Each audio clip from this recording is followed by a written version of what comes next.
In this video, we would be looking at a very interesting game played between Magnus Carlsen versus Vishy Anand from the Casablanca Chess 2024.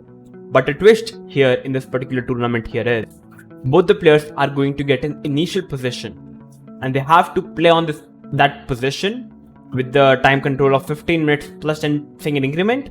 It's the round number 1. The game is going to be very epic, so let's start.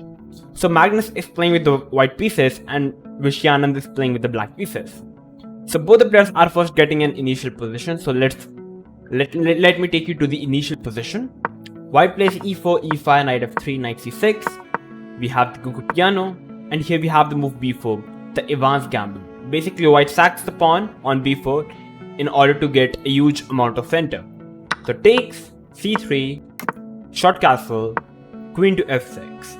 Now, queen f6 is already not a good move because it is always recommended to develop first your minor pieces.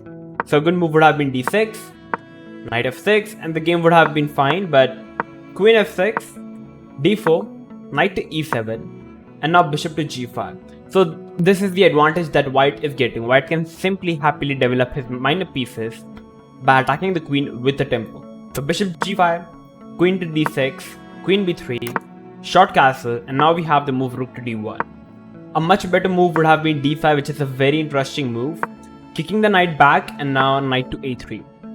The idea is knight b5, which is already very strong. So black has to play e6, and now bishop to c4. Knight c4 is already very strong, so b5 in order to cover the c4 square. But now a very strong move, bishop into b5. And the point here is, if black captures the bishop, we capture the pawn, and now the queen have to protect the knight, so the queen cannot go to b6 because the knight would be hanging. So black have to play queen c5, but after bishop e3, the queen is simply trapped on c5. So going back a bit, after bishop into b5, the best move for black is to play knight into d5, simply capturing the pawn, and after takes, queen c5, the position is roundabout even. Definitely white is having the slight advantage of this powerful d pawn, and rook b8 is also coming up. So yeah, white is slightly better, but this is absolutely fine position. So going back, this would have been much better, but in the initial position we have rook d1, and from rook d1 the real game begins. So after rook d1, Vishy Anand is playing with the black pieces and it's his move. So he plays the move bishop to b6, and after bishop b6, his idea is to simply put pressure on the d4 pawn. So Magnus played the move knight to a3. Already a better move would have been to simply chop off the pawn, queen g6, and knight to d2. And this position is already a bit more interesting because white is a pawn, like the position material wise is even because black has captured the pawn at the start. But here white's pawn structure is a bit bad, so I think that maybe Magnus didn't like this position. So he first went on to develop his minor pieces with knight a3, which makes sense. And now we have knight to a5, attacking the queen and the bishop, which is already a bad move actually. A better move would have been to simply chop off the pawn on d4, takes, and now queen to g6, putting pressure over here and also threatening to capture the pawn on e4, queen e3, and now d6. And the whole point here is, for example, if rook c1, bishop g4, black's idea is already to capture the knight, and if you try to capture the bishop with the queen, the bishop on g5 is already hanging. So you kind of have to capture the knight here, takes, and here black is already very comfortable because white is having a strong center. At the same time, this can be a big weakness because black can happily put pressure on these particular center pawns. So I think particularly this would have been the best try from the black side. But we have knight to a5, which kind of makes sense, but you're placing the knight at the corner, which is eventually a bad idea. So after queen a4, we have knight to c6. And after knight c6, I personally feel this is not the best way to play. In the game we had d into e5. A much better approach from the Magnus would have been to play d5, simply pushing up the pawn, attacking the knight, kicking the knight back, and now simply black's idea is to capture the bishop, so we simply pull the bishop back. And the whole point here is, the knight on a5 is simply poorly placed, and white is already having a very good position. White can play rook c1, c4, c5, and white is already very much better. But we have d into e5, attacking the queen have to move. A much better move would have been queen g6, but like after queen g6, let's say bishop f4, takes, and the position would have been roundabout even.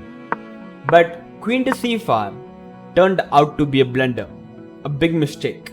I want all of you guys in this position to pause the video and try to find the best move that was happened in the game and played by Magnus Carlsen. Okay, so if you found this move, I guess Vishy Anand did miss this move, rook to d5. It looks like at this first glance that white is attacking the f2 pawn, so a good move would have been to maybe rook d2 in order to defend the f2 pawn. But simply rook d5. You sacrifice the pawn king h1. And now, if you try to pause for a moment and try to realize that the queen on f2 is not really having any particular square to go. Like the e3 is covered by the bishop, the d4 is covered, the c5 is covered, g3, h4, e2 is covered up, d2 is covered up, c2 is covered up. Every particular square is covered up except b2. So for example, if black plays h6. In the game we had queen b2, but for example let's take h6. After h6, white can already play rook f1 attacking the queen b2 and simply pulling the bishop back. And white's idea on the next move is simply to play rook b1 or even rook b5, trapping the queen on b2, and there is no way for black to escape. So in the game we had queen to b2 by Anand, but now simply rook b1. And here we have queen into a3. If black goes back to f2, it's still the same case. Rook f1, rook b5, and the queen is trapped. So that's the whole point. Vishy Anand decided to sacrifice the queen for 2 minor pieces, but this position is completely lost for Anand now. And after knight into c4, queen to a4 was played in the game, knight to e3, and here's again your moment.